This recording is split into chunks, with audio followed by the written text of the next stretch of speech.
All right, I think we've got Katie and the congressman on here. Hi, hello. Can you hear me? I can. Hey, how's it going? That's crazy times up here, Katie. Yeah, I mean, goodness gracious. Can you kind of just walk me through what's going on and what happened? Yeah, so I had really just left the House floor to come back to the office while the debate was going on the Arizona objection. And apparently the protesters came to the Capitol, um, and then we watched, just like everyone else, that they somehow stormed in, got past law enforcement to get inside the building. We got notification to hunker down, shelter in place, and so my staff and I are just hunkered down here and watching it like most Americans are on TV as it transpires. So you're locked down where it's happening essentially right now. Yeah, we're pretty much locked down. That's correct. Have they given you? I mean, I guess they're kind of just waiting to see how it plays out before there's any indication of when you can leave. No, because the protest is still going on, and apparently there has been some activity inside the Capitol building. And so I'm not sure what the situation is right this minute with the Capitol Police getting control of the building, and once they get it cleared out of anyone that happened to get inside, they're going to have to do a sweep of the building for explosive devices and hidden people and that sort of thing. It's a big building, a lot of places to hide, so it's going to take a while before things settle back down over there. Gotcha. And I guess what would you say to the protesters? I mean, obviously they're frustrated with the results of the election and what they feel went down with the election process, but do you feel I guess what would you say to them as they storm the Capitol building?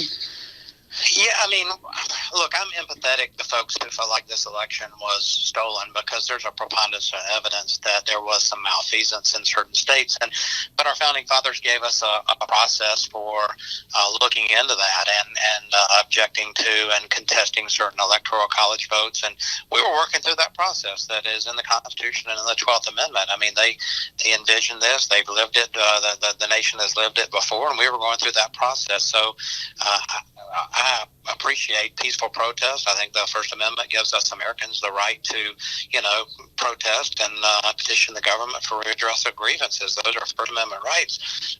But when you break into your nation's Capitol building that your tax dollars maintain, when you threaten people, and we've seen some shots fired, I don't know who has done that, that's wrong. Violent protests are never right. But when we, as a nation, in cities and states across this land all summer and fall, allow BLM and Antifa and other groups to run amok with no consequences, then you embolden others to think that they may be able to get away with something. And I don't know that plays into this, but, we need to enforce the rule of law. And while we respect peaceful protests, we need to stop the violent protest, whether it's property destruction or physical destruction or bodily harm. And then, I was watching President Trump's rally earlier today, and there were a lot of speakers ahead of time that were, saying, the fight's far from over. This is just the beginning. Do you feel like that kind of rhetoric is in any way fueling what's happening right now? Yeah, so I don't appreciate that kind of rhetoric. I mean, if you're talking about a literal fight, no. If you're talking about continue challenging in court and working with legislation and trying to return liberty back to the people and shrink the size and scope of government, that's the legal process. If that's what they're talking about, I'm okay with that. But I don't think you use, and especially in this environment that we're in, that we've seen all year, really, a real heated rhetoric and vitriol that was out there. That's just not right. So I would encourage everyone just to calm down and get out of the Capitol. It's your building. We own it as a nation. It's a symbol of freedom. Get out of that building. That's not a place to protest, and destroying property is not the right way to do things. That only hurts your cause and makes you look bad in the eyes of other Americans. What do you feel like the president needs to say in this moment to encourage these protesters to kind of back off? So I think he has said that he's urging calm and peace and peaceful protesting, standing down.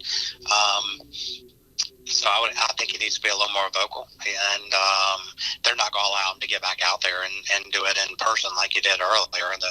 because we've seen some violence already. But I think he does need to be vocal, and that's on Twitter and other places, and encourage the protesting to calm down and go about this in a peaceful manner.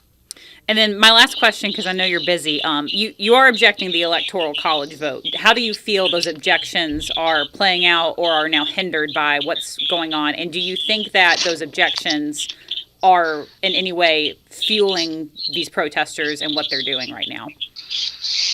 So we had just started the process of opening the Electoral College ballots, and the Arizona objection went forward with Paul Gosar and Ted Cruz objecting, House member and a senator. And what that did is that allowed us to go into our chambers and debate the issue. And what I saw being laid out was the preponderance of evidence within the state of Arizona, but also nationwide, where there was overlap in how things were conducted, being laid out. And it's a process, Do I think it's going to overturn the election? No, I don't. I mean, the Democrats control the House, and it takes a majority vote. But this does need to be debated in the chambers of the House and the Senate before the American people, so that the evidence can be laid out, and we can work through this and be the voice of the American people that are frustrated because they saw the malfeasance that was there in this election process. It's not all just about fraud. My position is this. The Constitution says that the state legislatures determine the manner in which their elections are held. So the state legislatures created the law that set forth the election process. And that's when ballots had to be in, that's absentee ballots, that's mail-in ballots, that's ID requirements, that's signature requirements. All that was set forth in the laws of several states. And then this year, because of the COVID-19 pandemic, secretaries of states and election officials and even the Supreme Court in Pennsylvania took it upon themselves, without going through the legislature, took it upon themselves to change the law or new law or just ignore the laws that were passed by the General Assembly. Well, that's wrong. And that's unconstitutional. And I believe personally that the ballots that came in violation of the statute in those states are invalid. Is that enough to overturn the election or whatever? I don't know, but I do think we need to uphold the rule of law and understand the constitutionality of the state General Assemblies setting that manner, which they did. And that was violated by unelected bureaucrats, election commissioners, and county clerks, and secretaries of state, and even the Supreme Court in Pennsylvania. So that needs to be talked about. Gotcha. And then, okay, I know I said last question, but now this is my real last question. At what point do you think President Trump needs to accept that Joe Biden won the presidency? I think after the Electoral College has all these Electoral College votes have been counted in the House of Representatives and the Senate in the joint session, and the election is certified. I think that's when we, move to the next step and move toward the inauguration. I think the president should, accept that at that point in time. Gotcha. But because it will not be over. There's just not the votes there. With the Democrats controlling the House, it takes a majority vote in the House. It'd be a long shot to think that they would overturn the election or object to and not certify the electoral votes from those states. And so, it's a long shot. But I go back to what I said earlier. This needs to be debated before the American people. This evidence needs to be revealed and shown. And we need to work on legislation to keep things like this from happening, because the free and fair elections are at stake. We need to have integrity in this system. We are the world's bastion for democratic republic form of government. We send observers and election officials, and even paid for, in the case of Iraq and Afghanistan, free and fair elections there. We had observers there to make sure that their elections were fair. We had processes in place, but yet we can't even follow our own processes here, and we violate those time and again. How can we be the standard bearer for the world with regard to free and fair elections if we can't even do it in our own country? Gotcha. All righty, sir. Well, I really appreciate you finding time for us, and I hope y'all stay safe up there. Well, thank you so much. God bless. All right. You have a nice one.